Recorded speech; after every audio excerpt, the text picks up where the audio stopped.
Today we're going to be reading Chapter 6 in the history book Story of the World, Volume 3. And the chapter title is New Colonies in the New World. Chapter 6, New Colonies in the New World. Strangers and Saints in Plymouth. While Ieyasu Togowana was establishing a shogunate in Japan, Henry Hudson was searching for the Northwest Passage in Canada, and the Jamestown colonists were struggling for survival in Virginia.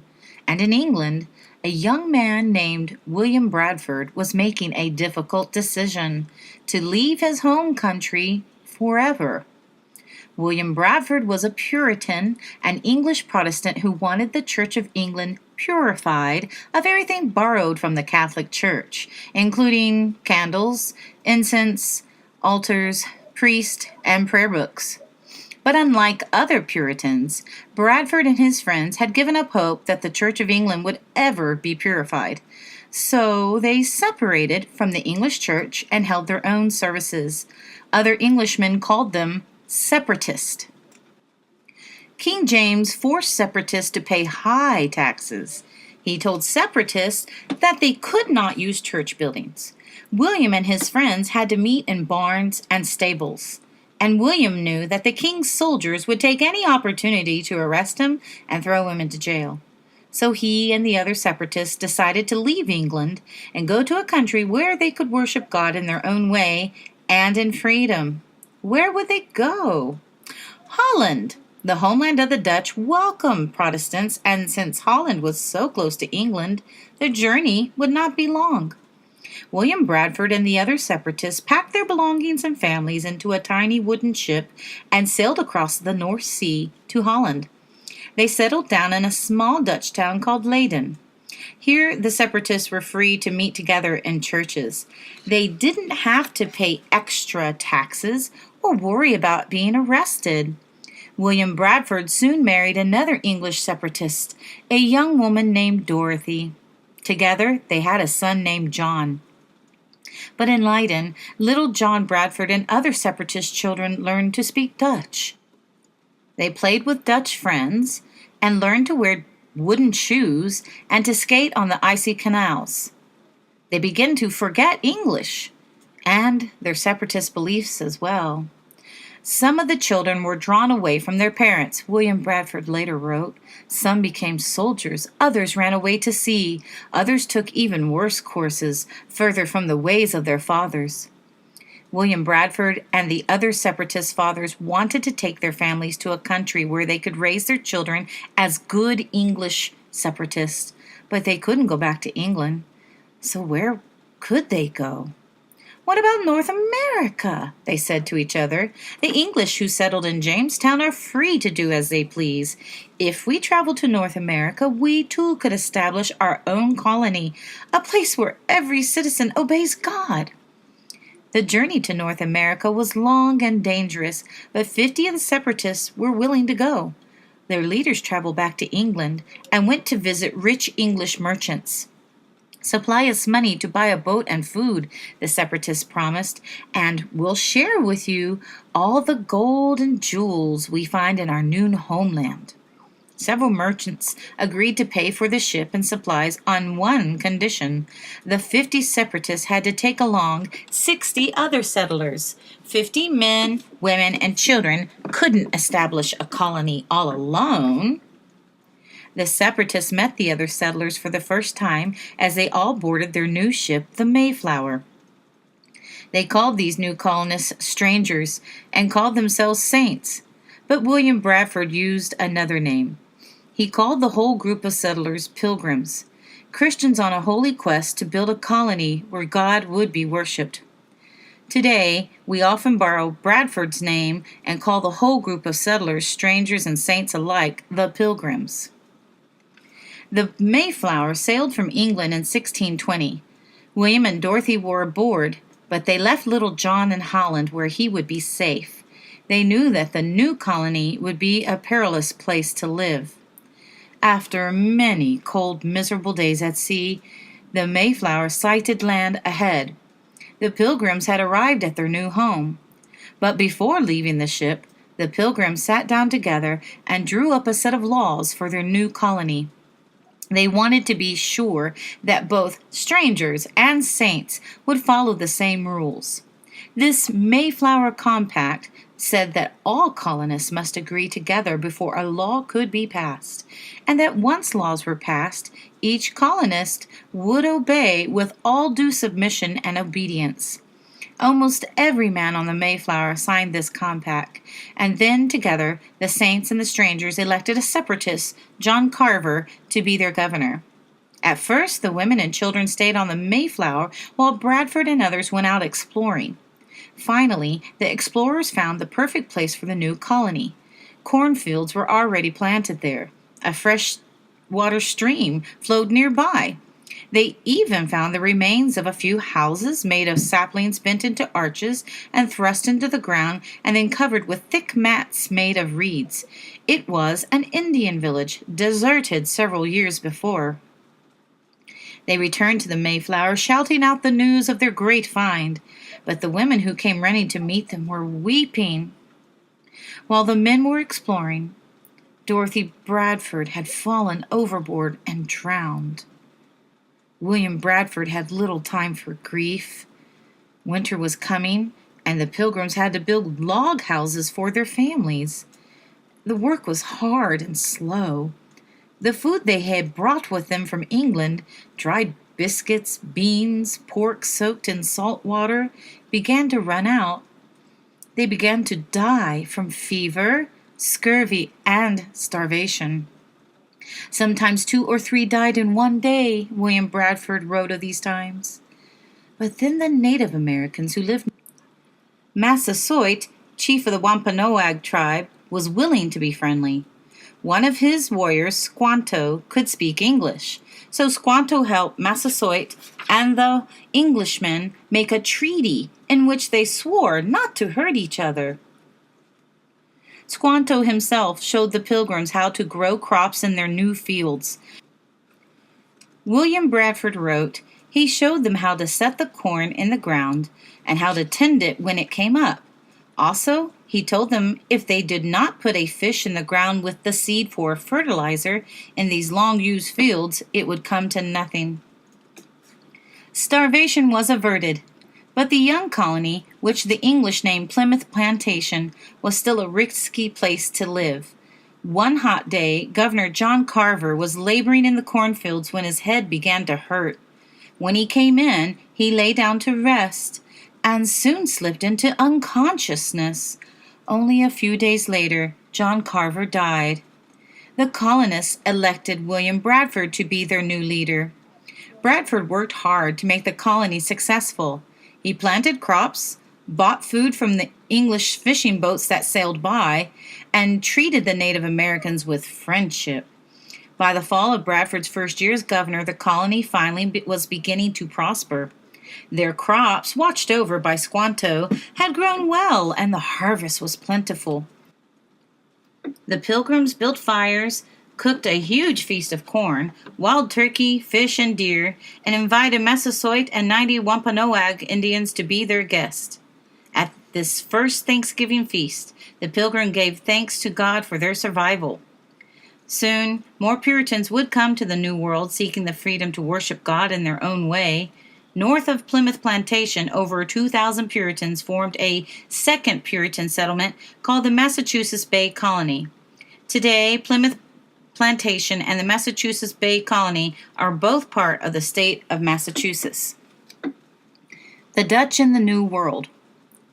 More English settlers soon came to the New World. Soon many English colonies sprang up around Plymouth Plantation and the Massachusetts Bay Colony that the whole area became known as New England. Up in Canada, French colonists were living in New France. Down in South America, the Spanish had settled New Spain. The Dutch weren't far behind. After William the Silent freed Holland from Spanish rule, the Dutch became known for their sailing their swift cargo ships all over the world. Groups of rich Dutch merchants joined together to build small settlements called trading posts in the distant lands of Asia. They hired Dutch captains who sailed to these trading posts, bought silks, spices, tea, and coffee, and brought them back to European buyers. Then the merchants split the profits among themselves. Soon the Dutch government organized all of these merchant groups into one big group called the Dutch East India Company. The Dutch East India Company made the Netherlands very rich. Amsterdam, Holland's largest city, became the busiest port in Europe. Dutch schools and universities were filled with eager students. Dutch merchants built themselves huge homes filled with beautiful handmade furniture and lovely paintings done by famous Dutch artists like Rembrandt and Vermeer. The Dutch became the greatest sea traders in the world. Meanwhile, Henry Hudson was searching for that mysterious Northwest Passage. He convinced Dutch merchants to pay for one of his attempts. The attempt failed, but Hudson brought back tales of Indians, Native Americans, who were willing to trade beaver pelts, bear skins, and other rich furs.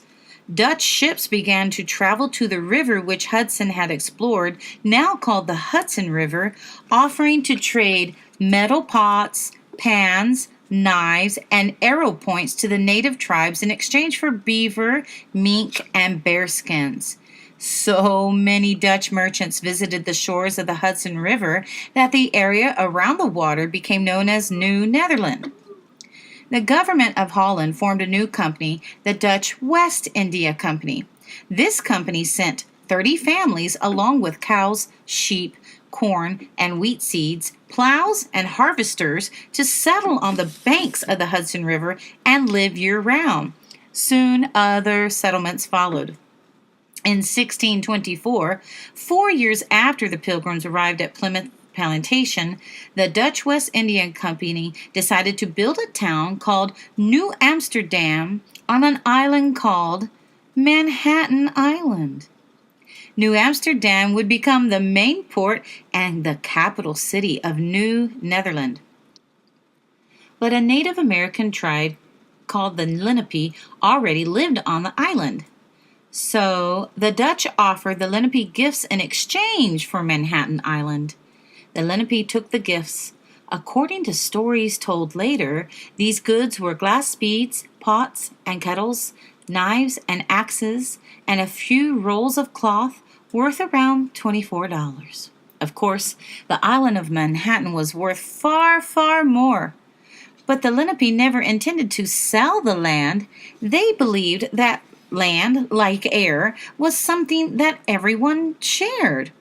The Lenape would settle down in a place, build houses of trees and bark, grow corn and squash, hunt deer and bear, gather clams, crabs along the shores, and after a few years, when the deer had grown scarce and the crabs were harder to find, the Lenape would gather up their belongings and move on. The Lenape thought that the Dutch would live on Manhattan Island for a few years and then move on. But the colonists of New Amsterdam had no intention of leaving. Ever. They built a large fort right at the end of the island and a wide road called the Broad Way that ran from the fort right across the island. Ships could dock easily at the island, allowing the Dutch to load furs and receive goods. The town of New Amsterdam grew quickly. Ships brought sugar, rum, salt, and spices from India and Africa. Indians traded furs for these goods. Colonists from Jamestown and New England came to New Amsterdam to buy. People from all over the world came to New Amsterdam on merchant ships. More and more houses were built, along with inns where travelers stayed, and public houses or pubs where they could drink beer in the evenings. These pubs were so popular that eventually almost 1/4 of the buildings in New Amsterdam were pubs. Although trade prospered, the town itself began to fall apart. When boards fell off houses, no one bothered to nail them back on. The dirt-packed Broadway was full of holes. Pigs and cows wandered through the streets eating garbage that the colonists threw out their doors. Traders got drunk in the public houses and raced wagons at top speed through the narrow streets. New Amsterdam's one church fell apart from disuse. The fort at the town center was collapsing. The Dutch West India Company kept sending new governors to New Amsterdam, but none of these governors could keep control of the rowdy trading center. In 1647, the Dutch West India Company tried one more new governor. Peter Stuyvesant, a tall, grim ex-soldier, arrived from Holland on a bright, chilly May morning. When he strode down the gangplank of his ship, the gathered onlookers heard an odd sound. Step thump, step thump, step thump. Peter Stuyvesant's right leg had been shot off by a cannonball 3 years before. In its place, he wore a wooden peg leg held together with silver nails and wrapped around by silver bands. Stuyvesant was appalled at what he saw. He wrote, "New Amsterdam is now greatly decayed, and the walls more and more trodden underfoot by men and cattle." Immediately, he began to make new laws. Colonists who wanted to drink would have to pay extra money for their wine and beer. The extra money would be used to repair buildings. All pigs and goats had to be kept in fences. Pubs had to close early in the evenings and stay closed on Sundays. Peter Stuyvesant even ordered ministers to preach more sermons on Sundays. When one colonist complained, Stuyvesant retorted, "I'll cut off your head and send the pieces to Holland so they can complain there." The colonists didn't like the new laws. They called their new governor rude nicknames like Old Silvernails and Stubborn Pete. But unhappy colonists were the least of Stuyvesant's worries. His colony was surrounded by English colonies, and the English were constantly trying to settle down on Dutch land and claim it as their own. Stuyvesant met with the leaders of the New England colonies, and together they agreed on a boundary line between English and Dutch lands. But Stuyvesant was sure that the English planned to invade New Amsterdam. He wrote to the Dutch West India Company begging for soldiers and weapons. The company, seeing no danger, refused. Stuyvesant ordered a new, higher wall built around New Amsterdam. He put a guard around the wall both day and night. But when the English did arrive to take over New Amsterdam, the wall was useless. Over in England, King James had died, and Charles II had become king. Charles II declared that the Dutch land in New Netherland was his, and gave it to his brother, the Duke of York, as a present. Immediately, the Duke of York sent English warships over to North America. The ships sailed into the harbor of Manhattan Island and surrounded it. No one could get into or out of New Amsterdam. Without soldiers, without weapons, running out of food, the people of New Amsterdam were terrified. They begged Stuyvesant to surrender peacefully without fighting back. Reluctantly, Stuyvesant did. Pleased by their victory, the English marched into New Amsterdam and renamed it New York, in honor of the Duke of York. The new English governor announced that all Dutch could keep their land and houses and go on speaking Dutch, but that they would become English citizens. Anyone who doesn't wish to become an English citizen, he proclaimed, may return to Holland in peace. Peter Stuyvesant didn't want to return to Holland. He now thought of New Amsterdam as home. Sadly, he gathered his family together and retired to his farm on Manhattan Island. He had worked for 17 years to rule New Amsterdam, but now the Dutch Empire in the New World was gone. From New England down to Jamestown, North America was all English. But some remnants of New Amsterdam remained. In the modern city of New York, you can still walk down Wall Street, the path that once ran along the wall Stuyvesant built to protect New Amsterdam. You can eat dinner at a restaurant on Broadway. The Broadway were Dutch public houses once served traders from all over the world. And you can still visit Peter Stuyvesant's grave. When he died, he was buried in the chapel on his farm. Today, That chapel is St. Mark's Church in Manhattan, New York, and the street that runs past it is called Stuyvesant Street.